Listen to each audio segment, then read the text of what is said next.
ഈ സഞ്ജു സാംസൺ ഇന്ത്യയും ബംഗ്ലാദേശും തമ്മിലുള്ള T20 പരമ്പരയിൽ ഇന്ത്യക്ക് വേണ്ടി ഇന്നിംഗ്സ് ഓപ്പൺ ചെയ്യാൻ സഞ്ജു സാംസൺ തയ്യാറെടുത്തുകൊണ്ടിരിക്കുന്ന സാഹചര്യത്തിൽ അതിന് കുറച്ച് മണിക്കൂറുകൾക്ക് മുമ്പ് സന്ദീപ് ശർമ്മയെ കുറിച്ച് ഇവിടെ ആർക്കും പറഞ്ഞു പഠിപ്പിക്കണം എന്നെനിക്ക് തോന്നുന്നില്ല. ആള് ഹൈദരാബാദിൽ നന്നായിട്ട് കളിച്ചിട്ടുണ്ട്, പഞ്ചാബ് കിങ്സിന് വേണ്ടി വളരെ മികച്ച പ്രകടനം കാഴ്ചവെച്ചിട്ടുണ്ട്. അങ്ങനെ കളിച്ച ഫ്രാഞ്ചൈസികളെല്ലാം വളരെ മികച്ച പ്രകടനം കാഴ്ചവെച്ചിട്ട് പോലും എങ്ങും പരിഗണിക്കപ്പെടാത്ത underrated and unappreciated player തന്നെയാണ് Sandeep Sharma.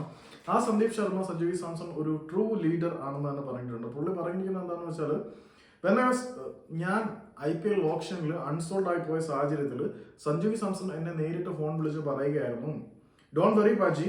I know you will surely get some chance in IPL and you will do well." അങ്ങനെ സഞ്ജു സാംസൺ പറഞ്ഞു, എന്താണെന്ന് വെച്ചാൽ, ഭയ്യ നിങ്ങൾ വിഷമിക്കേണ്ട കാര്യമൊന്നുമില്ല, എനിക്ക് ഉറപ്പുണ്ട് നിങ്ങൾക്ക് IPL ചാൻസ് കിട്ടും, നിങ്ങൾക്ക് നന്നായിട്ട് പെർഫോം ചെയ്യാൻ പറ്റും എന്നൊക്കെ.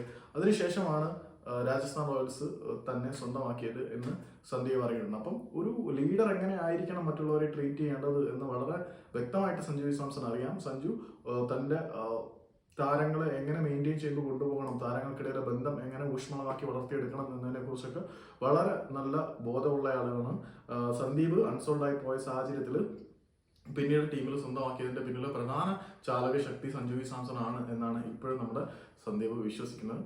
അപ്പം പ്രതിഭകളെ കണ്ടെത്തി വളർത്തിയെടുക്കുന്നതിനകത്ത് സഞ്ജു വളരെ വലിയ പങ്ക് വഹിക്കുന്നുണ്ട്. ഇപ്പം ലേറ്റസ്റ്റ് കാര്യങ്ങൾ നോക്കുകയാണെങ്കിൽ ഇപ്പം രാജസ്ഥാൻ റോയൽസിലേക്ക് 6ഓളം മലയാളി താരങ്ങളാണ് ട്രയൽസിന് അറ്റൻഡ് ചെയ്തത്. അത് സഞ്ജു സാംസന്റെ സ്പെഷ്യൽ റെക്കമെൻഡേഷൻ അനുസരിച്ചാണ്. സോ സഞ്ജു സാംസൺ ഒരുപാട് കാര്യങ്ങൾ കേരളത്തിലെ മറ്റ് അണ്ടർ റേറ്റഡ് ആൻഡ് അൺഅപ്രീഷിയേറ്റഡ് പ്ലേയേഴ്സിനെ വളർത്തിയെടുക്കാൻ വേണ്ടി ചെയ്യുന്നുണ്ട്.